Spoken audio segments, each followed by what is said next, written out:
जय यमुना यमुना उज्जल जगदितरन्ता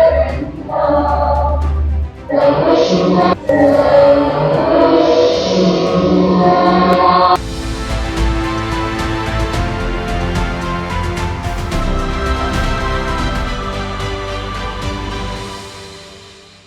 नमस्कार, capital TV के स्पेशल स्टोरी में मैं दिव्या आपका बहुत बहुत स्वागत करती हूँ।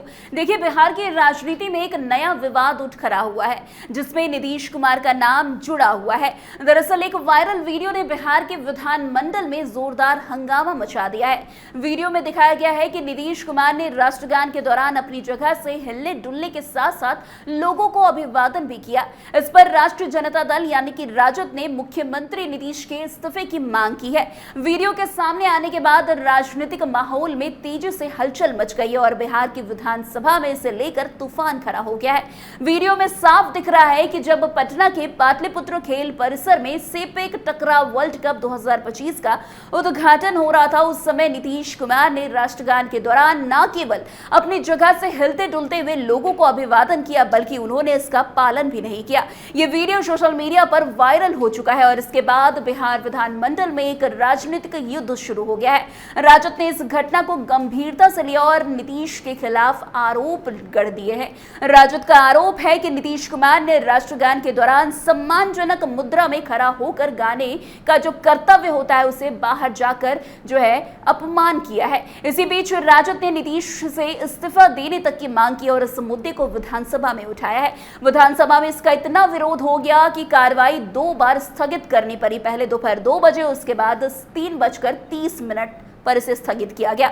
विधान परिषद में भी कामकाज को स्थगित किया गया और इसे सोमवार तक के लिए टाल दिया गया है। वैसे इस पूरे विवाद पर प्रतिक्रिया देते हुए मुख्यमंत्री नीतीश कुमार की पार्टी जेडीयू ने उनका बचाव किया है। जेडीयू ने राजद के आरोपों को निराधार बताया और कहा कि मुख्यमंत्री का इरादा किसी प्रकार से राष्ट्रगान का अपमान करने का नहीं था। जेडीयू ने यह भी आरोप लगाया कि राजद अपने ही नेताओं के इतिहास को भूल गया है, जब उन्होंने राष्ट्रगान के दौरान न केवल खड़े होने की अवहेलना की थी बल्कि अन्य गंभीर कृत्य भी किए थे। जेडीयू के मुख्य प्रवक्ता नीरज कुमार ने 26 जनवरी 2002 का एक उदाहरण दिया जब तत्कालीन मुख्यमंत्री लालू प्रसाद यादव और उनकी पत्नी राबड़ी देवी ने राष्ट्रगान के समय अपनी जगह से वो नहीं उठे थे। नीरज कुमार ने यह भी तस्वीर दिखाई जिसमें लालू और राबड़ी अपनी जगह पर बैठे हुए नजर आ रहे हैं जबकि राष्ट्रगान बज रहा है। जेडीयू ने यह भी आरोप लगाया कि लालू यादव ने 15 अगस्त 1997 को तिरंगा उल्टा फहराया था, जो कि एक गंभीर राष्ट्रध्वज अपमान माना जाता है। राजद ने मुख्यमंत्री के खिलाफ जहां अपनी मांग को तेज कर दिया है, पार्टी ने यह दावा किया है कि राष्ट्रगान का अपमान करने वाले व्यक्तियों के खिलाफ कानून में सख्त कार्रवाई का प्रावधान है। खासकर prevention of insult to national honour act 1971 के तहत राष्ट्रगान के अपमान को दंडनीय अपराध माना जाता है। इस कानून के अनुसार अगर कोई व्यक्ति जानबूझकर राष्ट्रगान को रोकता है या ऐसे गाने में बाधा डालता है तो उसे 3 साल की सजा हो सकती है। इसके अलावा जुर्माना भी लगाया जा सकता है। ये बातें जो है एक्ट में लिखी हुई है। वैसे पूर्व मुख्यमंत्री राबड़ी देवी ने इस कानून का हवाला देते हुए कहा है कि राष्ट्रगान के दौरान सम्मानजनक मुद्रा में खड़ा होना बेहद जरूरी है। उन्होंने कहा है कि इस घटना को लेकर नीतीश कुमार को कानूनी कार्रवाई का सामना करना चाहिए क्योंकि उनका यह व्यवहार देश के प्रति सम्मानजनक बिल्कुल नहीं था। राष्ट्रगान और राष्ट्रध्वज के प्रति सम्मान भारतीय कानूनों में बहुत ही सख्त है। Prevention of insult of national honour act 1971 के तहत राष्ट्रगान का अपमान करने पर कठोर दंड का प्रावधान किया गया है। इसके तहत अगर कोई व्यक्ति जानबूझकर राष्ट्रगान के दौरान बाधा डालता है या उसे रोकने की कोशिश करता है तो यह एक दंडनीय अपराध माना जाता है। वैसे इस कानून के अंतर्गत अपराध की सजा 3 साल तक की जेल हो सकती है या फिर जुर्माना लगाया जा सकता है। अगर किसी सार्वजनिक कार्यक्रम में जैसे कि इस घटना में हुआ है राष्ट्रगान के दौरान व्यवधान उत्पन्न होता है तो इसे गंभीर अपराध माना जाता है। इस कानून का उद्देश्य राष्ट्र के प्रति सम्मान और देशभक्ति की भावना को बनाए रखना है। जब कोई व्यक्ति राष्ट्रगान के दौरान सम्मानजनक मुद्रा में खड़ा नहीं होता है तो यह देश के प्रतीकों का अपमान होता है और इसके खिलाफ सख्त कार्रवाई की जाती है। मुख्यमंत्री मुख्यमंत्री नीतीश कुमार ने इस विवाद पर अपनी प्रतिक्रिया दी है और इसे राजनीतिक रंग देने का आरोप लगाया है। उन्होंने कहा है कि राष्ट्रगान को जानबूझकर नहीं रोका, बल्कि कार्यक्रम के व्यवस्थित संचालन के लिए कदम उठाया गया है। उन्होंने ये तक कहा कि राष्ट्रगान के पहले स्टेडियम का चक्कर लगाना जरूरी था ताकि उद्घाटन समारोह ठीक से संपन्न हो सके। बताया ये भी जा रहा है कि जब नीतीश कुमार ने स्टेडियम का चक्कर लगाया तो फिर वो मंच पर लौट आए तो राष्ट्रगान को फिर से शुरू किया गया। इस दौरान उन्होंने लोगों का अभिवादन किया कि जो कि उनका व्यक्तिगत तरीका माना जाता है। मुख्यमंत्री ने यह स्पष्ट भी किया था कि इनका इरादा कभी भी राष्ट्रगान का अपमान करने का नहीं था।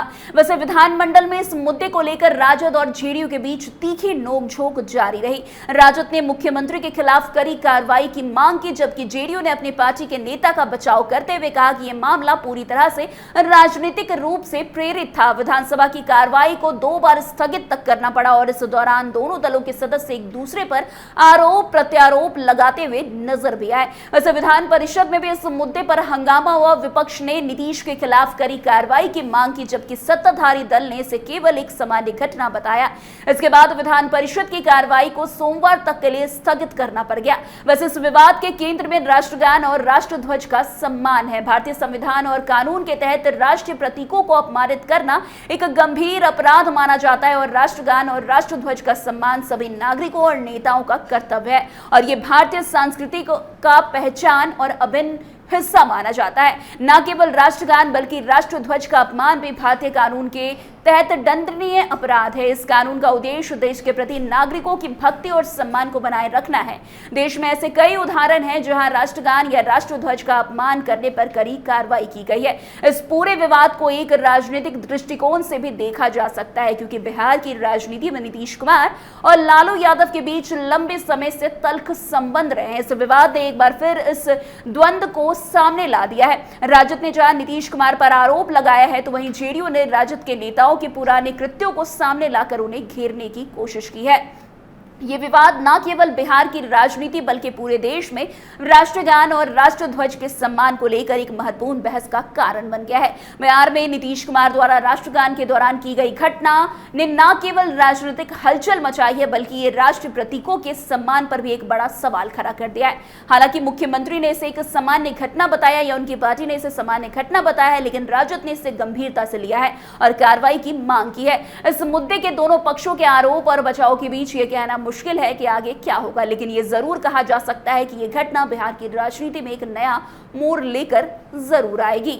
वैसे आपको बता दें, विधानसभा चुनाव है और चुनाव के पहले जिस तरीके से नीतीश कुमार को लगातार टारगेट किया जा रहा है, चाहे वो विपक्ष हो, उन पर बार बार प्रहार किया जा रहा है, कभी राजद के द्वारा तो कभी किसी अन्य दल के द्वारा। वैसे जिस तरीके से अब नीतीश कुमार पर राष्ट्रगान करने का आरोप लगा है, राष्ट्रगान में चलने का आरोप लगा है, राष्ट्रगान जो कि बहुत महत्वपूर्ण होता है किसी भी भारतीय के लिए, उसका अपमान करने का जिस तरीके से आरोप लगा है, वो कहीं ना कहीं विधानसभा चुनाव में जेडीयू और बीजेपी के लिए एक बड़ी चुनौती साबित हो सकती है, क्योंकि कहीं ना कहीं ये जिस तरीके का अपमान करने का उन पर आरोप लगा है, ये पूरे बिहार वासियों, पूरे देशवासियों के लिए कहीं ना कहीं बड़ा आरोप नीतीश कुमार पर गढ़ने का भी एक मौका मिल सकता है। खैर, अब आने वाला समय बताएगा कि किस तरीके से नीतीश कुमार ने जिस तरीके से अपमान किया है उसका क्या कुछ परिणाम आने वाले समय में उन्हें देखने को मिलता है। तो आज की इस खबर में बस इतना ही है। अन्य खबरों में हमारे साथ ऐसे आगे बने रहें और देखते रहिए। तब तक के लिए कैपिटल टीवी बिहार। धन्यवाद।